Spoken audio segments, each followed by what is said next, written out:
Sometimes you need to lose your voice to realize how much it was carrying.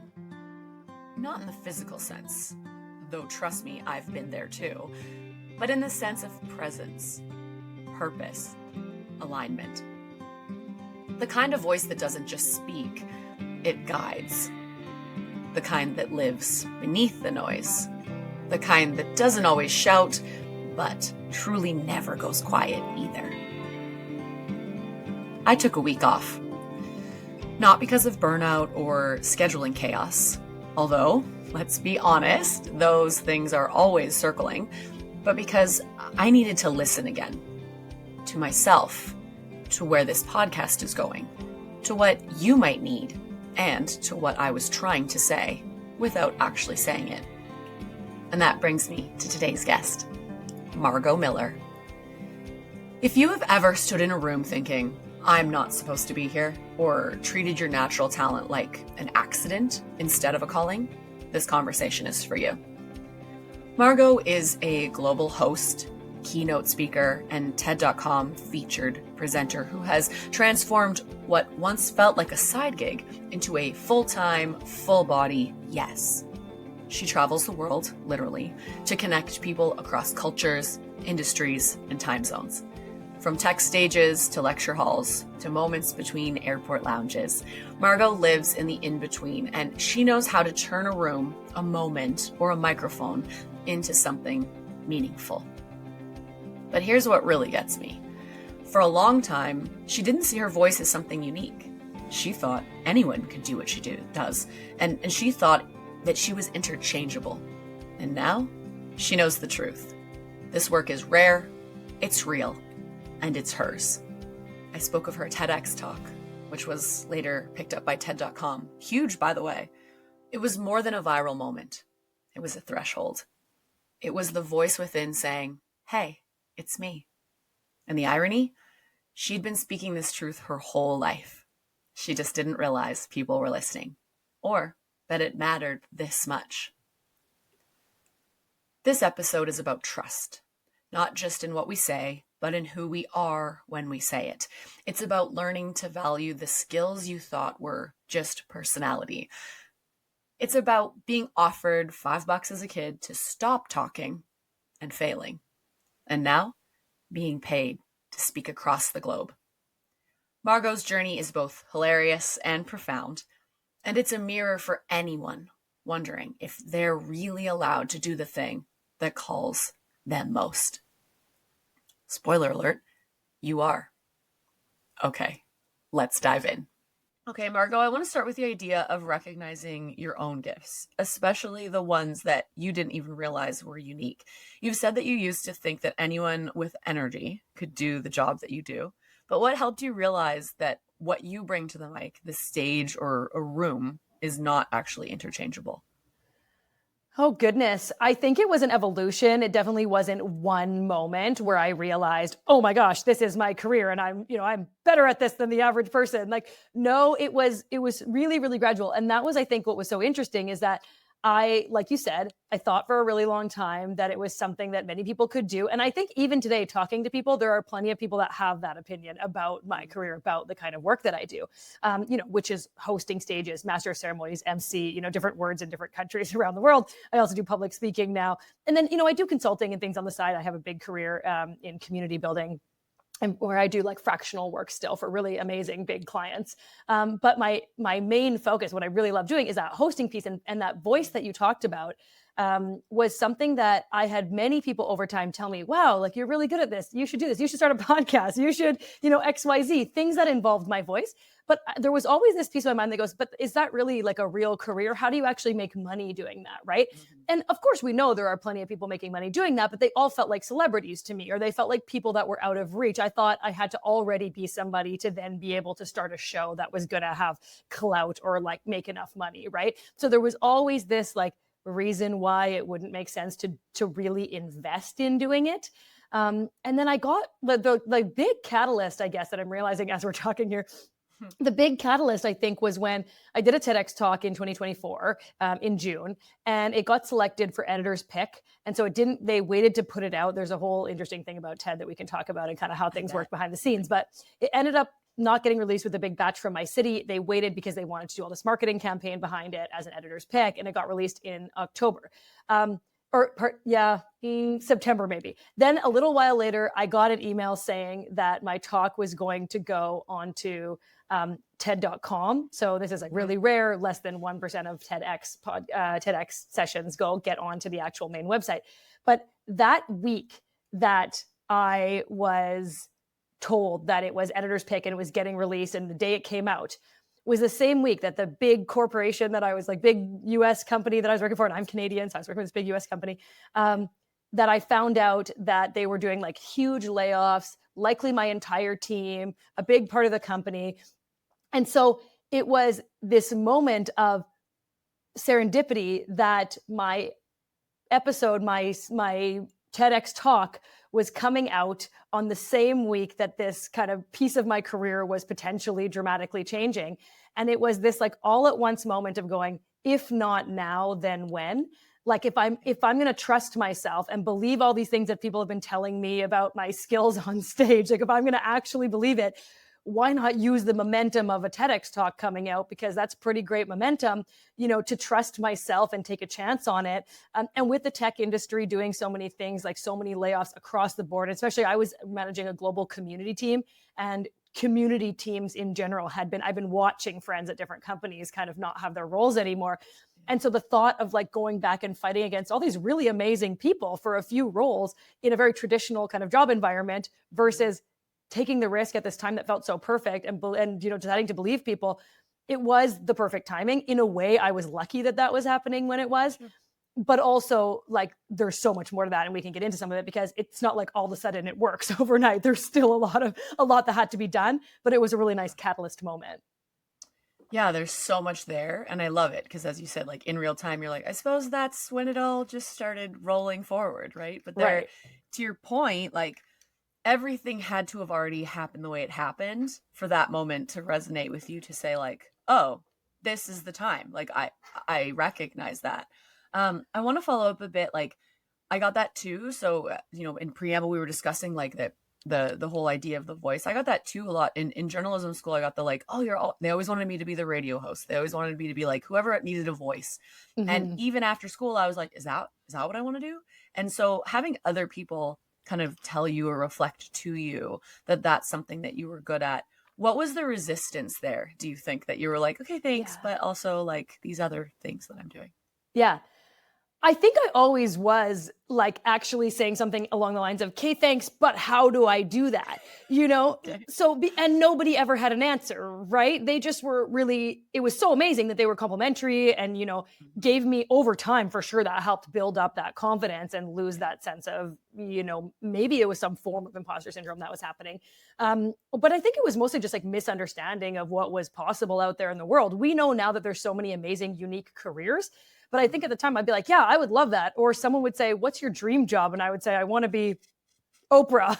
Like, I want to have a show where I get to interview amazing people about what makes them amazing and be a voice and be a thought leader, and do it in a professional realm. Like if someone ever asked me, do you want to be famous? I would say, only if it's for my mind, like only if it's for actually like having really great information to share or conversations with really amazing, interesting people.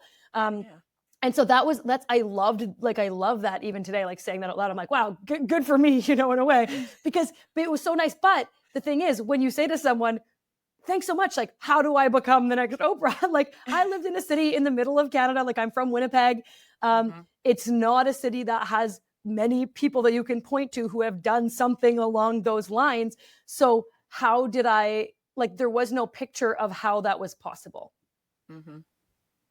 So the resistance, I think, was feeling like, but I don't know how. Yeah.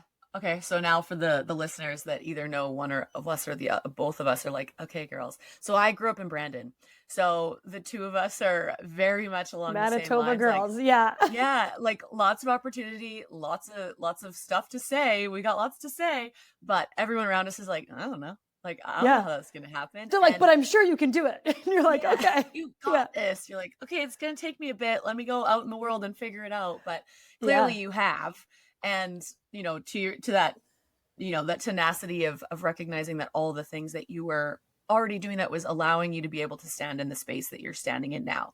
Had you done a different path, you would have ended up maybe potentially exactly on stage again, but maybe talking about something else. So I think about Right. all of those jobs and people and all of those incredible signs, as I like to call them, that like allowed to point me in this direction and another. So when you're in front of a crowd right now, like what's something, because you've been doing it for a long time, but now on these huge stage. So something that surprises you and maybe it's changed like your approach over time. Yeah. Um, I mean, first, I just love to be on stage Yeah. now. Well, I think maybe always, but even more once you know that you've like figured it out a little bit, once you've gotten a certain number of reactions, a certain amount of feedback, it feels so good. Yeah. So your question was like, what? Give me the question. Something surprised you, and then maybe Yeah. potentially that surprise has changed your approach like over time. Yeah. I mean, I think it did surprise me that I was put on a different like echelon of what I was doing than other people because I did have this narrative that there's tons of smart people who like own their own businesses, run businesses, then they get asked to be on stage and they go on stage and they're amazing. And so I'm like, these people are doing everything, right? Like they're building some, unicorn business and they're great speakers and they could just jump in and host an event. And I'm seeing them as these people that like so I saw enough people where I thought, okay, well, everyone can just do it. Like if you're Mm-hmm. smart and you have some good energy or good spunk about you, good spirit, that being on stage is something that you could do. So then I thought, how do I compete with those people? What happened recently when I decided to jump in with both feet into this career, when I had that kind of catalyst moment, which was all like bad timing, but great timing at the same time, Mm-hmm. like bad thing turned into good. Um, I am part of these events that, let's say, like I'm, in a city right now around the world at one of them where there's 8 stages at the event I'm at right now. 8 stages at these huge conferences, right? There's like Mm-hmm. thousands and thousands of people. The main stage can fit, I don't know, 6 to 10,000 or something. And there are these huge Wow. stadium stages. And then there's these smaller stages for those more like intimate conversations. I used to be on those secondary stages, right? As well, I had a full-time job and this was something I was doing on the side. I wasn't putting myself out in the world as the person who should be on your main stage, even though like I had little opportunities to do it. I'd moderate a conversation or something, maybe, as opposed to Yes. like host the whole day. And I would just thrive. I would love it. What happened, the thing that surprised me, is that once I told people that this is what I do, it was almost instantaneous that I became the main stage. Like I didn't even like ask for it. I didn't even, No. realize it was coming. I'd be one of the hosts. I'd be waiting for my stage assignment. And they'd be like, great, we're so excited to have you host our main stage. That's like 8,000 people, You're like, 8,000 seats. And, here's your information. And I'd go like, oh, really? Like, because I was watching those people on the main stage even a year or two ago and looking mm-hmm. at them and going, wow, like I should be there. I know I should be there, but they're so dynamic. They're so amazing. And then now I'm like, oh, wait, that's me who they're putting there. So someone's looking at me and thinking that same thing. And it's, as much as it's silly to say, like it was kind of a surprise, even though I was sitting in the audience going, I could do that. And sometimes I'd be sitting in the audience thinking, I think I could do it better than that person. Like they're Mm-hmm. reading their thing. They clearly weren't prepared. And sometimes that's the event's fault. Sometimes the event Yeah. doesn't give you the Yeah. information far enough in advance. But it was a surprise. And it's been like really cool to come into my own and realize. And then people in my life are like, yeah, Margaux, of course you are. Like what? Like what would you ever have thought? And so it's like you're being revalidated again, from those people that probably thought you could do it before, but now they don't know how you figured it out because they weren't there to tell you that before. But they're like, yeah, of course you're meant to be on that type of stage, which is Yeah. really exciting. And I think you like very poignantly said, like, I just said that's what I'm doing. Right. Yeah. And there's so much power to just speaking it into the world. So like it's not a question. It's not like oh, I wish I was. It's this is what I do now. And then Yeah. people are like, oh, all right then. That's what you do now. And that power and belief in yourself creates that energetic exchange with the people that are like, yeah, we know you're good, but oh, I see, like that's what. So in a way you're asking, but you're also like demanding it. It's that, people call it manifestation, whatever you'd like that ability. So Yeah. recently you posted on LinkedIn, you said that about travel. So right now you're coming to us internationally, so thank you. Yes. Yes. Which I love, right? I love to travel, and so I know that that's probably such a incredible piece of this. That the travel itself, you said that it both exhausts you and energizes your brain. So I love that. So how do you stay grounded and present when you're constantly moving for events like this? Yeah. I have a really great partner and really great friends and family. They're all back home in Winnipeg, which is still my base, even though I am all over the world. Yeah, yeah, represent Manitoba girls. Um, and I think that that's a really important piece. I had considered a year or two ago moving to somewhere like Europe because I'm getting a lot more like events out there. And I also just love the culture. But then I realized anywhere I move, it becomes like location 3, not location like Mm, 1 or 2. So what I mean by that is right now I have this amazing base that helps me stay grounded. Like exactly your question. I have really good human beings where I feel so comfortable. I don't have to explain myself or my background. And I have a house that I've had for like more than 10 years that's so cozy, right? Like little old house. Um, and I have like all my stuff and all my comforts, right? And I have my family. My parents live like 5 minutes from where I live and are amazing human beings. They also love travel, and definitely gave me that bug.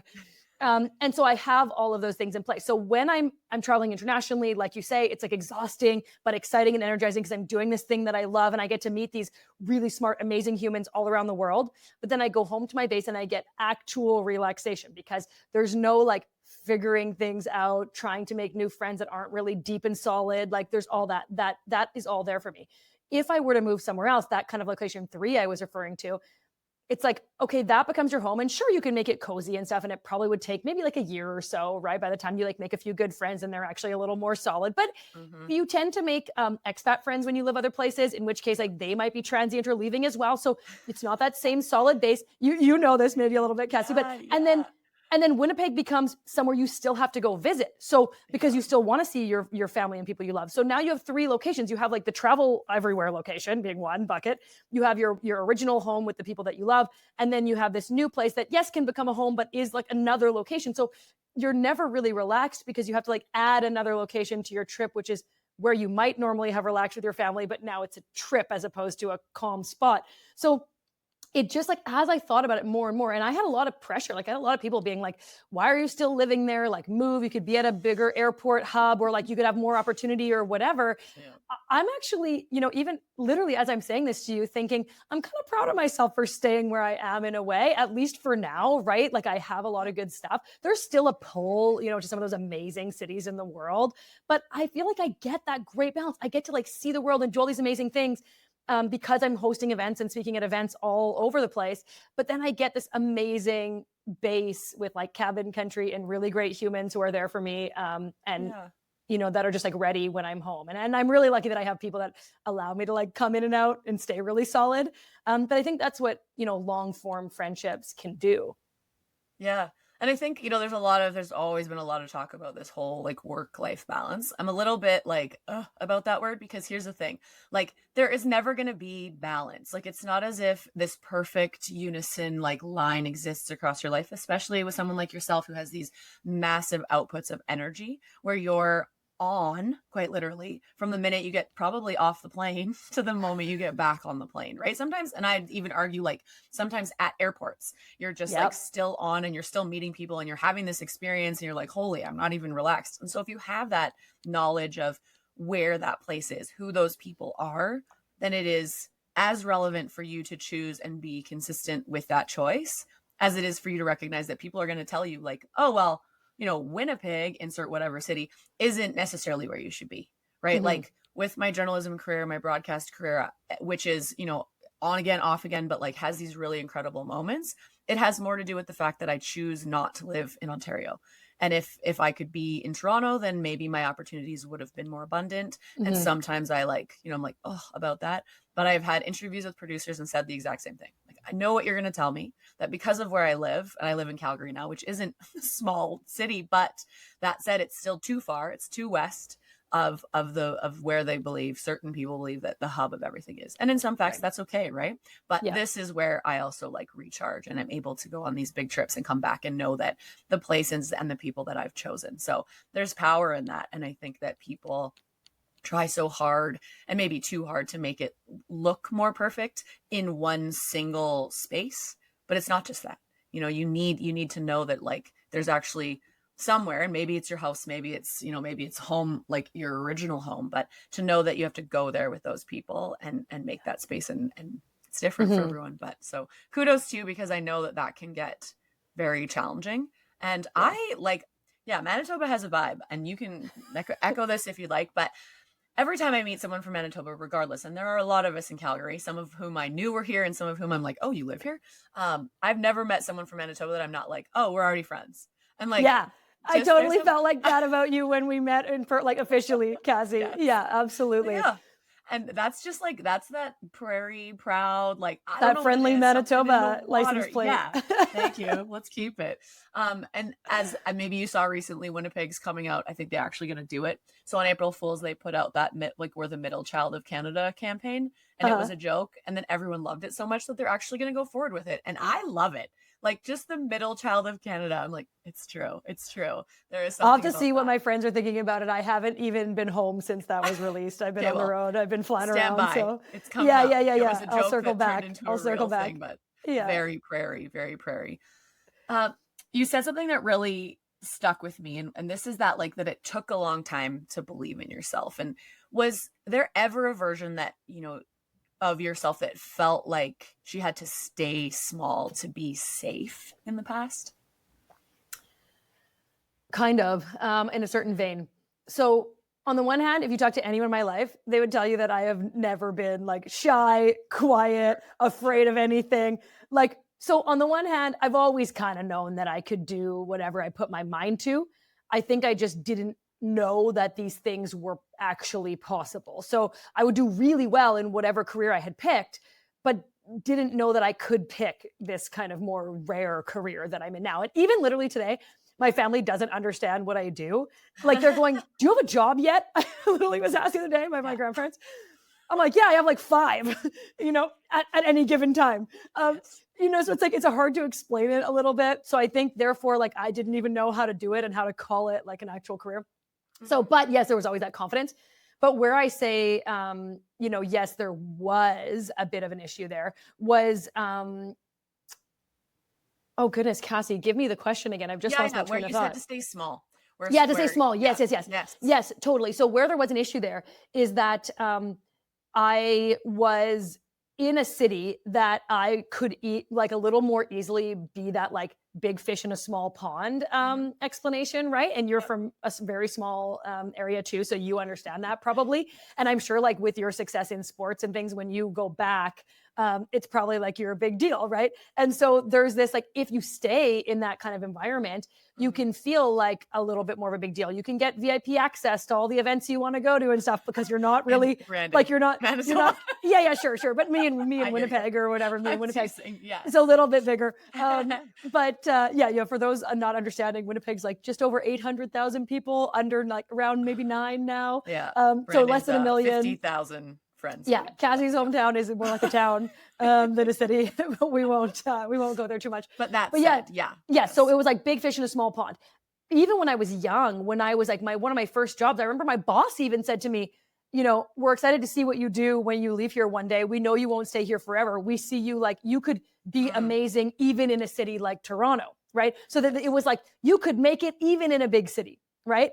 And so, but it was like, it was this like safe zone probably to some degree to be known in my city.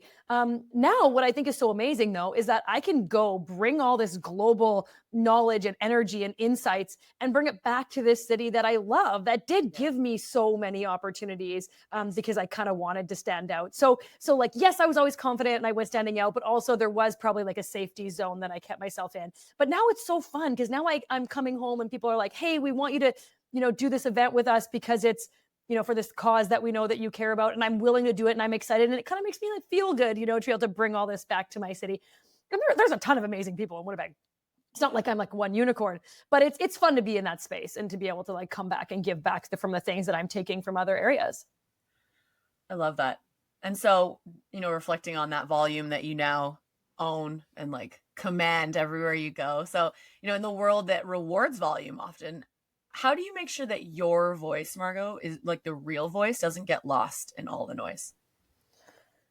I think that's a hard question. And it's probably something I'm going to have to like cautiously navigate in the next little while. It has been something, a version of that has been something that's been on my mind lately. I mean, I'm still not like, I'm not at a phase where I'm a household name kind of thing, right? Mhm. So there's still a lot of room between where I am and where, you know, you might totally lose yourself, I think. Fair. But again, I think like choosing to have a space where I'm really grounded with a partner and friends and family who Mhm. are all really solid, great human beings that have more, you know, traditional jobs that are, you know, in this place that I can come and calm down, and they treat me like a normal human being, right? Like Yeah. even Yes. even I remember over the years with friends when I was busy doing some really interesting thing and I would talk about my work a lot. I remember down the road friends coming back and be like, "Oh, we didn't really like you during that time where you like all you talked about was this thing." And so they've been like really Yeah. maybe they weren't super honest in the moment because we were young, I think probably they didn't totally know how to communicate it, Yeah. but now we have, you know, more communication skills as we age. And so it's really been fun for me to, in a way, like hear that because you do, Mhm. then you edit yourself a little bit, you watch what you're talking about. And like a lot of friends, they'll be like, "Oh, where have you been lately?" I'll name the countries, and that's the end of the conversation. They're not asking 15 follow ups of what cool people I met or whatever. Yeah. They're just like, "We know you're doing well. That sounds exciting. We're going on this trip over here too." Right. It's like they're normal humans. I'm not on a pedestal or anything. Yeah. So I Yeah. think that that helps you no matter what to have those kind of people. If you like move cities, level up your friends to these people who are like you, doing all this Sure. cool stuff, that's exciting in a way, but it also is more of a risk, I think, right, to what we're talking about in this question of, you know, Yeah. losing yourself a little bit. So, but definitely there's pressure too with like being online and posting all the time and stuff. I'm my biggest platform is LinkedIn, and it is tricky sometimes to you know, make sure you're being really authentic in your posts. And my whole thing is connection and community and networking, and like Mhm. online connection and community is my space. And so I do need to be in that space and be connecting all the time with people to like continue to work in the space that I'm in. But then you also have to like continue to connect all the time even when you don't have all the energy, and be still really real and authentic. So it is something that I'm paying attention to right now. Yeah. How are you navigating that? Because I think, you know, people that back to our original point that there aren't a lot of people that are like, this is how you get to the place you're trying to go, and you're figuring it out as you go. So how are you navigating that online space specifically? You know, navigating it like day to day, energy to energy, you know, advice to advice point when you're in the thick of it, being like, I don't even know if I believe myself right now, but here it is. Yeah, yeah. I mean, luckily right now I do totally believe in myself. I'm really Good. excited about my Good. career and what's next. And when I leave here, I'm going to do this episode. I'm going to do a tech check for the main stage of an event. That's one of those like thousands of people on the main stage Yes. ones where I've, you know, found out I was the main stage and thought, well, yeah, that makes sense. But also I got to prepare. So I think that there is this confidence and it's really exciting. But also we I think it's an evolution all the time. I think that one of the things I've done online is that I've tried to find a few answers that allow me space and time when I don't have it. Mm. So before I would always try and answer people, and I try and answer everybody who messages me on LinkedIn as my main platform. I'll do it on Instagram too, but LinkedIn is definitely like if you want to reach me, that's the place. But it sometimes people send these really long, thoughtful messages and I pop it open when I'm in transit from one thing to the next. And I just don't have the mental capacity at that time to really appropriately read it and give it that thought that it needs. It's Mhm. actually easier if you just ask me like one clear question with a preamble that's relatively short and sweet. But if we are in this big conversation back and forth, it just means I might take a little longer. And so, you know, I have answers that I try and give now to say, hey, like, thanks for the thoughtful message. I'll get back to you as soon as I can. But the thing is, as soon as you mark it as read and you answer it, It's it's like gone. I have to remember to mark it as Gone. unread. Otherwise, it's literally Yeah. gone forever. You know this too. Yeah. Yeah. And a lot of us know this, right? It's the world Yeah. that we live in and everyone is Mhm. quote unquote busy and all this stuff. Yeah. But my whole space is connection. And so I can't just not answer these things. Like Yeah. I want to be thoughtful to these people. Even to my friends and family, when I say these people, my Those brother people gives, too. yeah, my brother gives me the gears all the time for not like getting on the phone and just calling him, right? But the problem is talking is my job. And so to get on a phone call at 10 p.m. when I am getting ready for bed because I'm exhausted from the day, that feels like a lot to give, right? And so it's finding that balance with the people in your life and just being really honest that like calls are not my thing because my voice is tired by the time I'm done a day. You know, so I'm still navigating it, but definitely online. giving yourself a little more space to answer when you actually have time, which might be down the road, and hoping that people kind of have that patience with you. And then also, like, I do pre-write posts before I go places and kind of have them ready, right? And so, and then I'll edit them. Like this week again, I'm at a big event, right? I already kind of know the like intro of what I want to say about being on stage here, because I've been at this event before and it's really exciting, and I know some of the people I'm going to get to, you know, interview on stage. But the end of it will totally change, because it's like, what will happen with those people on stage? What's the actual thing? But I know, you know, it's like insert great quote from speaker here kind of thing. So I generally can be prepared so that post can take me a lot less time when I'm in the thick of it on the day. But then I'm still like sharing with my community what's going on and the great insights that I've taken away from it. So there's prep involved. And you know, we can have a whole separate aside about using AI for that kind of stuff. I think, you know, it's not the conversation we're maybe having right now, but if anyone wants to, you know, have that one, we can have that, because there are absolutely benefits of using it to help you out, but you do still want to be this authentic, real human like we've been talking about. Yeah, I'm hearing a lot about protecting your time, which I think is, you know, something that's so important. While you're giving so much, you're just very clear about the ways in which you would like to be showing up for yourself too. And that, like, as you're reflecting, I'm thinking of all the times that I traveled and was just away for multiple weeks at a time, and people would want to talk, but like those travel days, while often incredible, sometimes like racing, or I had a stint for like multiple months where I was actually a personal assistant, you can imagine, and all those things, and you're trying to connect back with these people in different time zones, but you're exhausted, and you're exhausted at weird times, and you have to just figure out ways to connect with them and still have time for yourself. Because that, just like, without that, you can go for a period of time. A lot of us know, I know a lot of, especially women, I would say, I've seen a lot of women just be like, I can just keep going and pushing and pushing. And then at some point you won't be able to. Either your body's gonna like get in the way of that and you'll get sick, or something will happen. But, you know, have you had any experiences like that, whether while you, during your speaking career or before, where perhaps you didn't listen to those internal signs that were trying to nudge you, like you need to take a break? Or have you always been quite good at protecting your time? I think, you know, this is a really great question, because it's something that I am actively thinking about right now as well. This is the first full year that I will have done speaking as my main focus.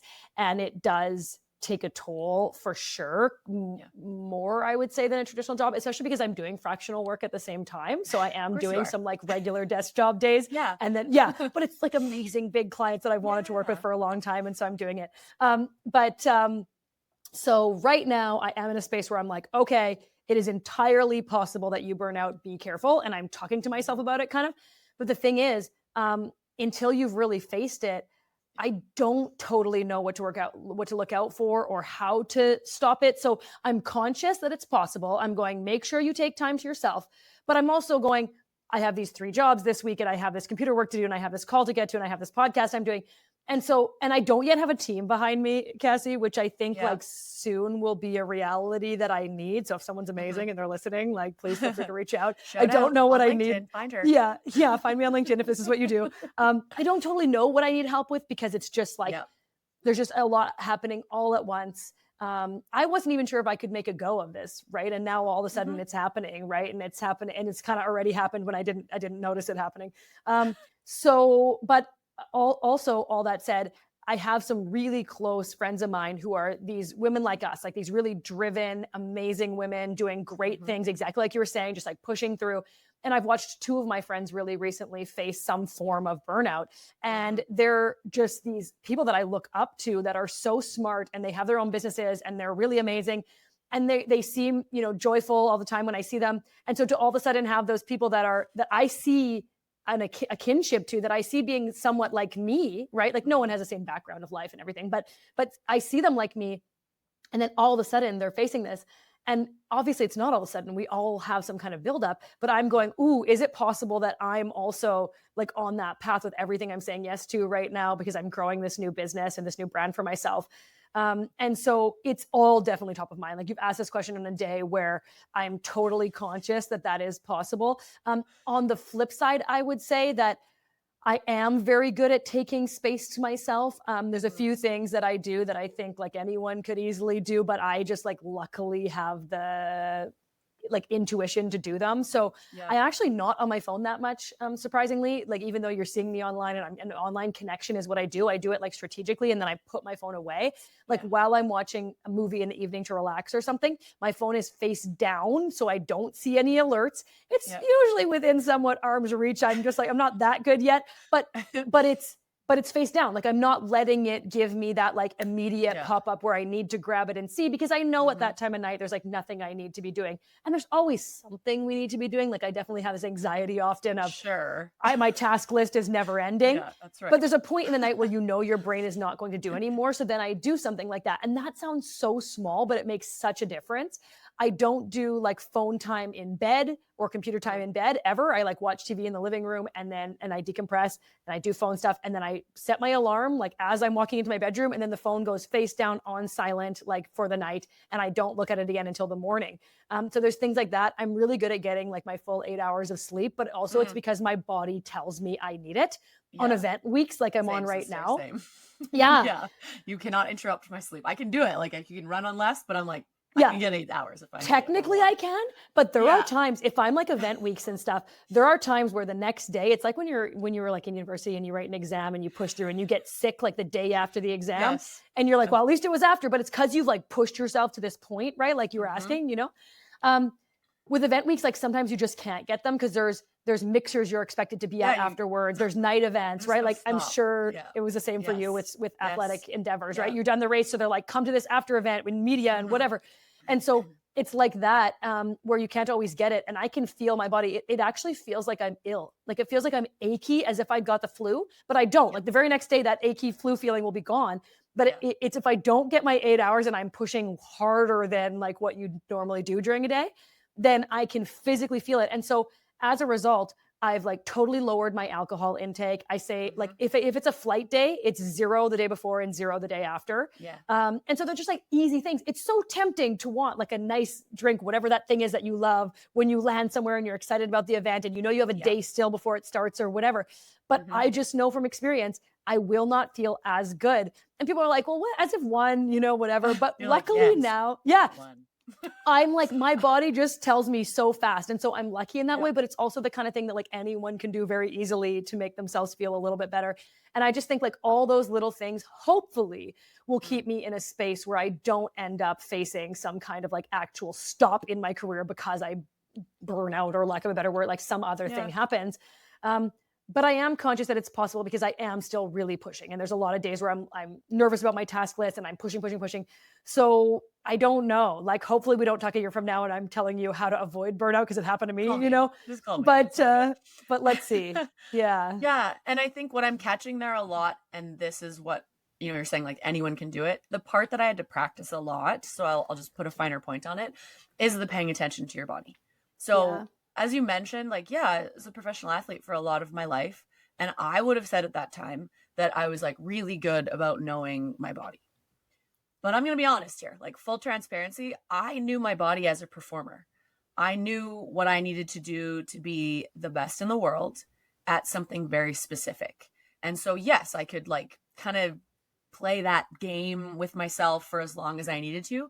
But when that was no longer the thing that I was looking to be performing in, and I'm still a very, as you can imagine, high performing person who, just like you, has way too many things going on according to everyone else, but I am loving it because I'm picking things that I like doing. It took me some time to pay attention to my body in a way that was different. That it wasn't like I wasn't going to the gym to, oh, my arm hurts, or like, it's these little tiny signals that your body it's unique to you specifically. And it's like, hey, like I'm trying to tell you early, like I'm giving you a hint here, whatever the hint is giving at, like it means that you need to stop and slow down, and not stop like dead stop, like actually just be like, oh, pull back on something here, pay attention. And what you put in your body is always going to be a part of that. So to your point, like I enjoy a nice glass of wine once in a while, but if I'm traveling, like, flying does something to your body that people don't fully understand. It is not I don't normal. even know. Yeah, it's Like not. there's a physiological effect of flying. I'm still like from 20 years old on, I've always worn compression socks. Like I am Love that compression person. socks. Big advocate for them. And it's not Everyone just here's because PSA. Get your compression get your socks. compression socks on. Like, it's Yeah. not just about like the 80-year-old women that are worried about varicose veins and like Yeah. blood clots. Like, it's because you literally, your blood isn't where it's supposed to be in its body. You're like at a different altitude. There's all these things. So we can talk about the flying, but that's Oh just my like God, a I love simple it. example of, I experienced literally flying to Europe, having to get off the plane, get in a van, go straight to a track and lay head first going 130 kilometers per hour, like the same day. So I I can tell try you that and I give myself know, an like, extra day. That's so heavy, we didn't Cassie. That's always, we weren't like, it was just if the timeline was tight, yeah, of course, we of would course, end of up course. getting and be like, well, we Yeah. want the training, so we're going to get 2 runs today. And I'm like, I didn't even sleep, or I tried to sleep on the plane, whatever Yeah. it was. So Yeah. do not advise that type of action. But I've seen it in my life too, like where I'd land and then have to immediately like get someplace, be someone, show up as my fullest version. Yeah. And that is a translatable skill that I can now use here at regular life, quote unquote, or like whatever it is. I don't think it has to be as big and grand as people imagine.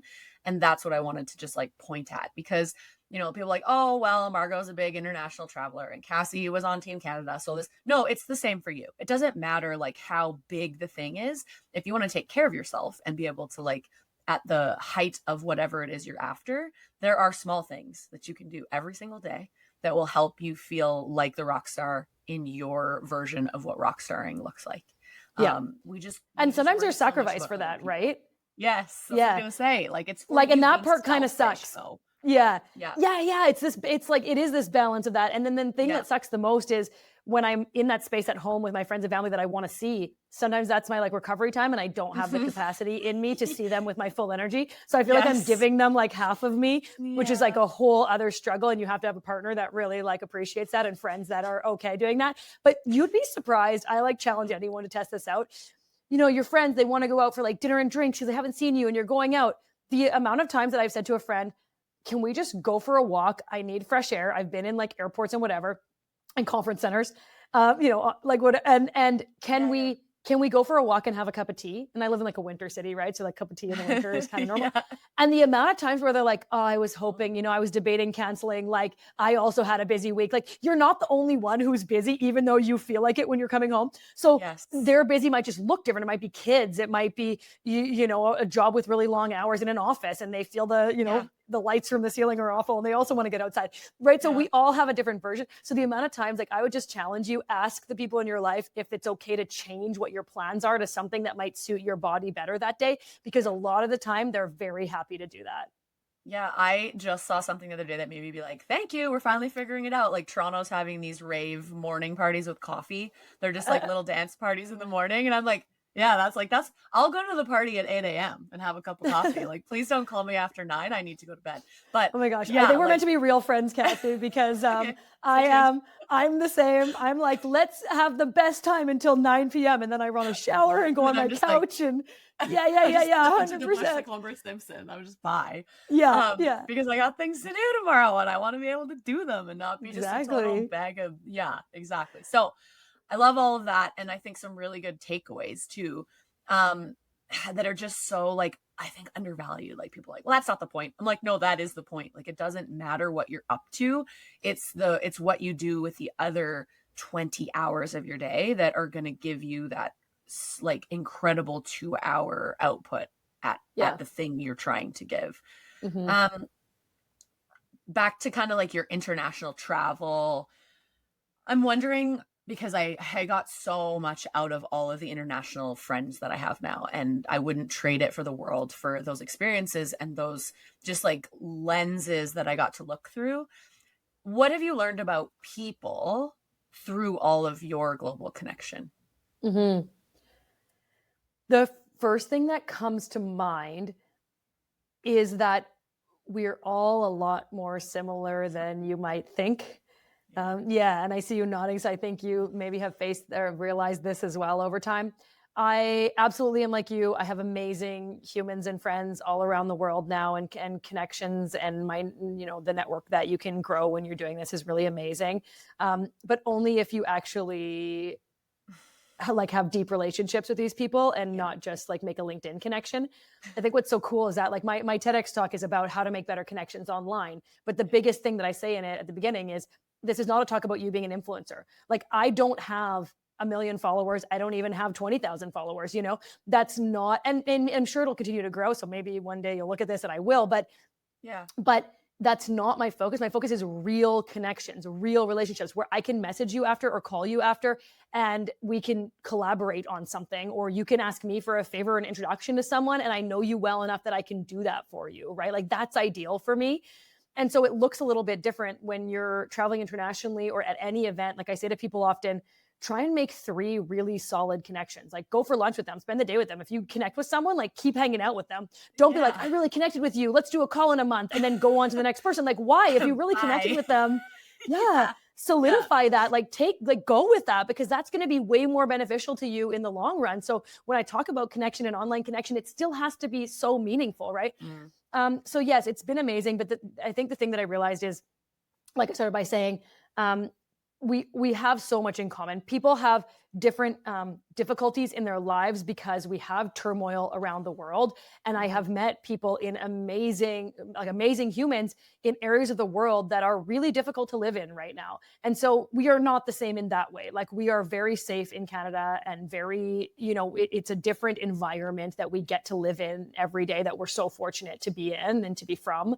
But like, people appreciate the same type of connection, the same type of depth, the same, a lot of times the same jokes, surprisingly, things like that. Like, I host these different stages, and I was just hosting actually a stage in Czechia last week. So in like Czech Republic, in Prague.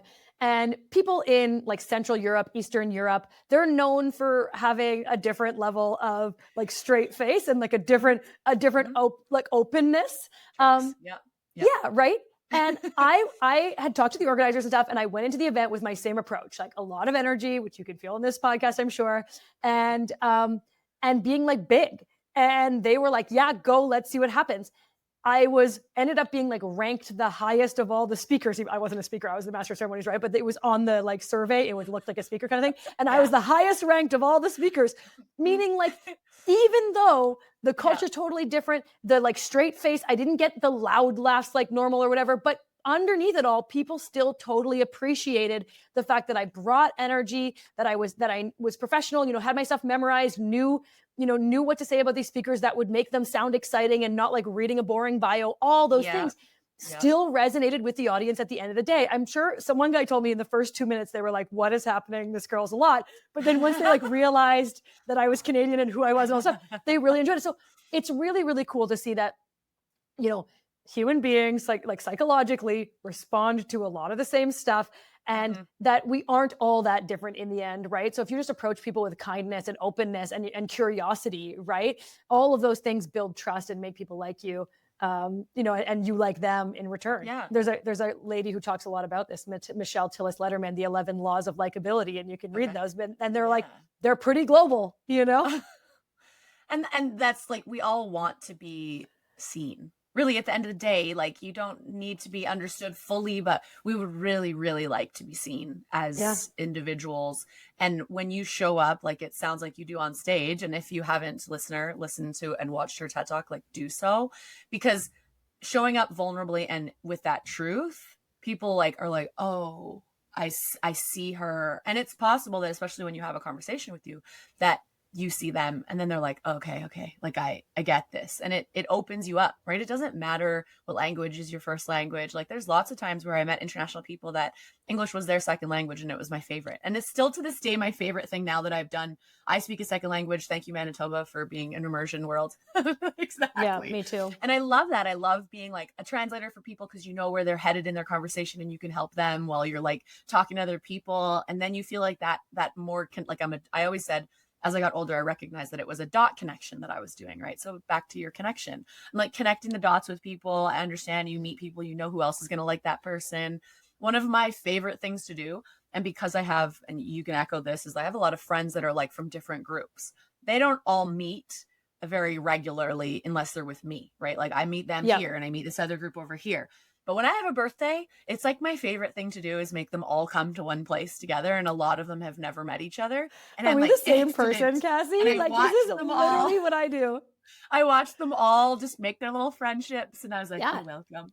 And it makes me so happy, but it's that, like, I saw you, you saw me, and I already know that your connection here is Yeah. my personality and my energy. So Yep. bring it to this table, and you're gonna make another new best friend or, like, a business connection or whatever it is, and I that love is that so universal. much. That is exactly the kind of person that I am. Literally to a T, you could just flip that and that would be me telling that story. Like Love I've it. told that exact story. Yeah. And I too love it because you know, like I've collected you as a friend because You you're a have. great human, right? And and therefore like the other people that I've, brought into my life are also likely great humans. And Yeah. so it's like I know the two of you are going to connect. Like I know there's these people in my life that are going to really enjoy each other. I even have two, female friends right now that are both like really smart and driven from different like avenues. And we Yeah. keep saying that we got to get the three of us together. It just like hasn't worked out lately. But they even like remind me sometimes because I know they want to be like friends with one another, and Yeah. I've told them how much they'll get Introduce along. us. Yeah, yeah, yeah. Yeah. They've met, but we need to like do a Yeah. proper, And I'm like, you can do it without me. But yeah, so that's Yeah. such a fun thing. And in my talk, actually, I talk about very, very briefly because obviously at TED Talk you have so little time. I could Yes. do probably a whole talk on it, but being a connector goes such a long way because it's a win-win-win. Like basically those people win because you made a great connection between them. You win because they are seeing you in a good light because you've made this great connection for them. Yeah. And then obviously their output in the end, like they win because they have this output together. But Yeah. so it's like everybody is happy, but it is being a connector is such a great way to like stay on somebody's radar too. So let's say, you wanted to connect with Cassie or I, and you don't really know how to approach us. Maybe you don't have a ton of things in common with us or something like that. But if you said to Cassie, hey, I have this great person who I think should be on your podcast. I look up to them. They're XYZ. Even though you may not have something that could be like relevant for Cassie right now, that would really help you. You would then be on her radar, right? And next time Exactly. that you need something, you might be like, hey, Cassie, I saw this Right. person in your network. I'd really love a connection. Would you mind doing it? And she's likely going to do it for you because Exactly. Yeah. you've given her something, Yeah. right? And there was this amazing study that was done where someone gave a bunch of people like $5 for a coffee, or literally gave them a coffee. Hmm. And then they went around selling raffle tickets for their kids, like, I don't know, something or other, or some Sure. kind of fundraiser. And people, even who self identified saying they didn't like that person, like it was someone they didn't like, they wouldn't normally have bought from, they bought the tickets from them that day because they had received the free coffee that they didn't ask for, right? Like I just like, gave them a coffee, and then they still like, no one made them whatever, they still bought the raffle tickets after. It was this whole thing to show that when you give to somebody, in this case we're saying give a connection, give your time in doing something like that, they're going to later want to do something back for you. So later when you want that job and they know the right person, or you want to work with them or do something with them or get them to promote whatever you're working on, Yeah. they're way more likely to help you than if you just wait and it's a cold reach out asking them to do something. Yeah. There's a level of kindness that just exists inherently as like people. We can just like be kind to each other that can go one step further. Like you said, whether it's a coffee or whether it's like, oh, this thing that you're thinking of that you're like, I think this person would be good for that. And then you just present it to them. Because I think there's also the other side of that is like, oh, okay. If I do for a lot of people, then I'm going to get. And if you're doing it from that place, that's not going to work. I don't care Yeah. who and how great you are. People can tell the difference. It's that genuine like interest in being helpful. Like you're like, I have a great idea, and you keep those things top of mind. I Yeah, there isn't a day that it goes by that I'm not like, oh, and I like think of some other connection, or someone has a conversation and I'm like, that's why I talked to this other person. Perfect. Here you go. Or something for myself, or, every job I've ever had, any like any, yes, anything I've got hired for, it's because of, whether it's years ago or otherwise, some connection that was made, intentionally or otherwise, that just like landed in a space of like, yes to Yeah. this person, and eventually I'll say yes to you. So that's a powerful thing, and again, like it can be translatable to any world, any version of showing up publicly Yes. or creating that space for yourself. Thank you for that segue. $5 reminds me of the story that you have told Oh, and you shared about little Margaux, who was offered $5 to stop talking as a kid, and you were just like not able to do that. Do you, like, so tell that story for listeners that haven't told it. And do you ever feel like that little girl, like you already knew somewhere inside you that you were headed to be like speaking a lot more? yeah. Yeah. I would love to say that as a kid, I took, and I will tell the story, but I would love to say that I like fortuitously, inside knew that I was going to get paid to speak one day. But Yeah. at that age, no, at that age, I was just Yeah. kind of like embarrassed. Sure. And it's, it's funny. We have these stories in our life or these moments in our life Mm-hmm. that stick with us. It's so wild how this moment has stuck with me. I literally think about it all the time. I think I thought about it yesterday when I was coming from the airport to my hotel. But so, the story is, and I can remember it vividly. I can remember where I was sitting and everything. It's one of those moments. It was with my parents' friends that were a couple.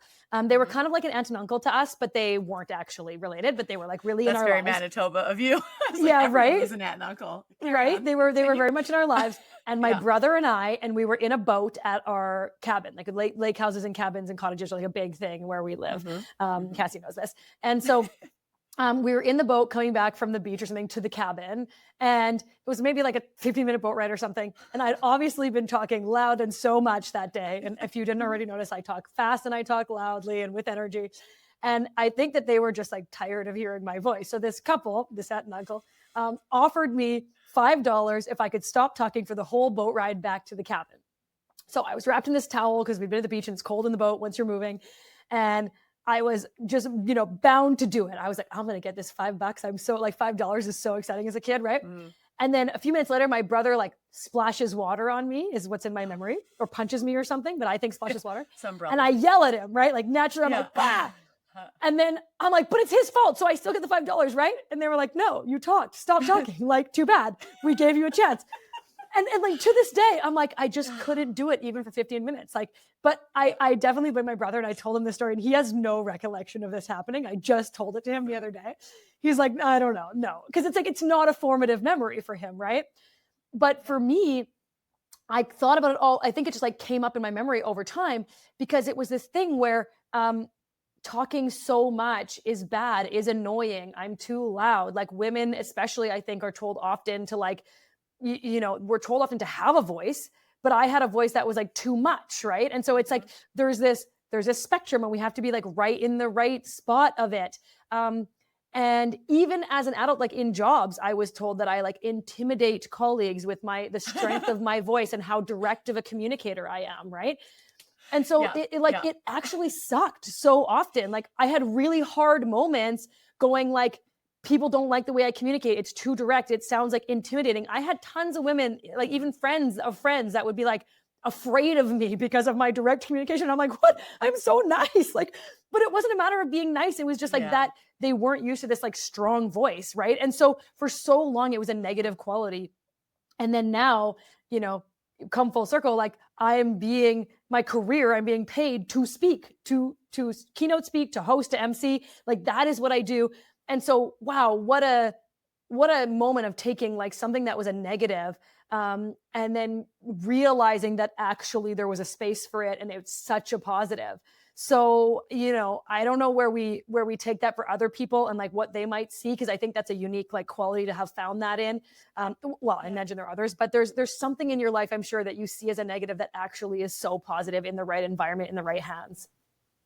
Yeah, and I could reflect on that a ton, but what I want to add to it in terms of like being told the too much piece, right? We obviously can imagine we both reflect pretty hard on that one. And I got told it as an athlete, I got told it as a professional, and it continues to be a thing that some people point at that say like this version is too much. You're too much for this space. You need to be like smaller. And I'm like, no. So I think for the listeners, if there's something that you know about your personality and you recognize is a superpower and it feels like it does create that space for you, even if other people reject it at first because it's different, I would lean into it to the best of your ability, because usually that means that it's something that's different about you that is going to propel you into that space of uniqueness even further. And other people are really good about trying to keep other people, like, it's not that we're all inherently trying to keep each other down, but it's just this, like, we need to all be in this space, like stay in this box. Like there's these rules that are unspoken, but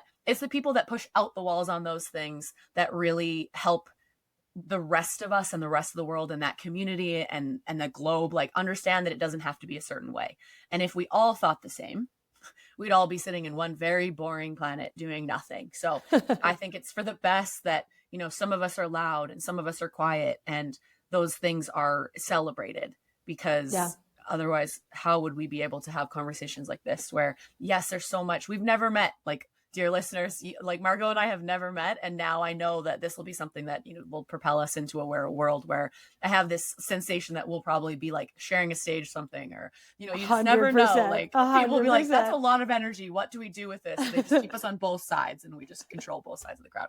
But that's just how the magical the universe is. But I'd say those are the types of signs that you need to be paying attention to. So to wrap this up, because I know that you have your tech check and I want to really respect your time. If you could go back and offer yourself one sign, in keeping with our signs theme of always, something to hold on to in those more uncertain moments, what would that sign say, or perhaps what symbol might be on it? Holy, this is a tough one, Cassie. Let's see what comes, immediately to my forefront here of my mind is probably something along the lines of letting me know that my strong voice is unique for a reason, or, something along the lines of like owning it, like making sure that you feel like you can trust it and own it. Something like your voice, as strong as it is, will take you far, or, something along those lines, because I was thinking it was, something I had to change for a long time. Like, I was too fast, I was too loud, I was too direct, I was intimidating, like all those things. And, if you're just listening to this, like, I'm smiling this whole time. My presence is not intimidating in that sense. She's not intimidating. She's not. Right. Right. But that's what I kept hearing. Right. And so it's like you internalize that to some degree. So maybe a sign that said to me, like, it's for a reason, and actually it's going to benefit you in the long run. Like, just keep at it, just be you. I think would be really amazing. It's beautiful. If I may, I have a thought in my head. So I was like, Please. I don't know how much of a visualizer, but it would be something like, I can imagine from now, the brief conversation we've had, it would be like, speak up and speak out, regardless, right? Like, those words for you, like, to everyone, that's what you do. And I think it's beautiful, and I appreciate you. And I'm so excited to see, whether or not you get those 1 million followers. I think that it's so obviously so much more than that. To your point, like, that's not what you're here for. But I do think that those people will find you. And I'm excited to watch that journey and potentially be a part of it now. So see you soon, Manitoba friend.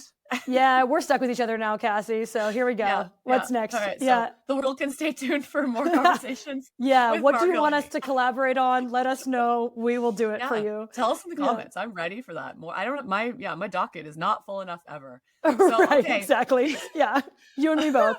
Yeah, girl. All right. Well, good luck with everything. Thank you so much. I will.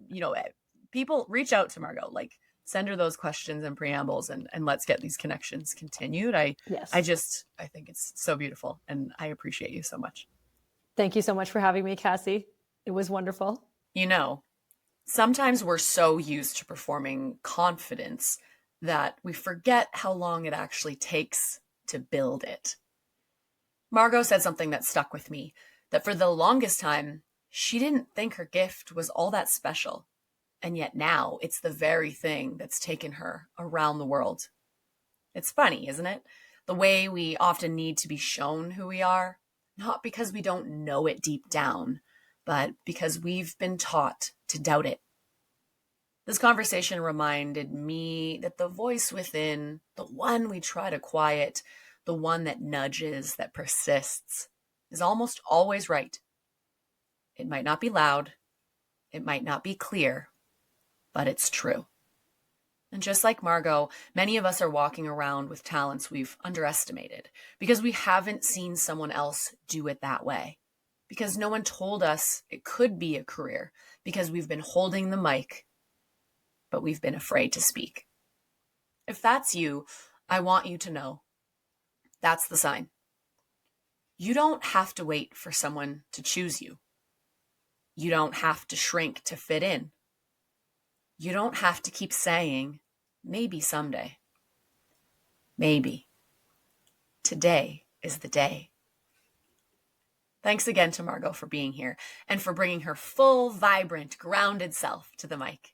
You can find her on LinkedIn, at her TED Talk on TED.com, or likely even on a stage near you. And as always, if something in this episode made you pause, smile, or feel seen, I'd love to know it. Share it, rate it, review it, tag us, talk about it with your people, or take a quiet moment just for you. Because you're here for a reason. And that voice inside you, oh, it's time to listen. Until next time, I'm Cassie Haresh, and this is There Were Signs.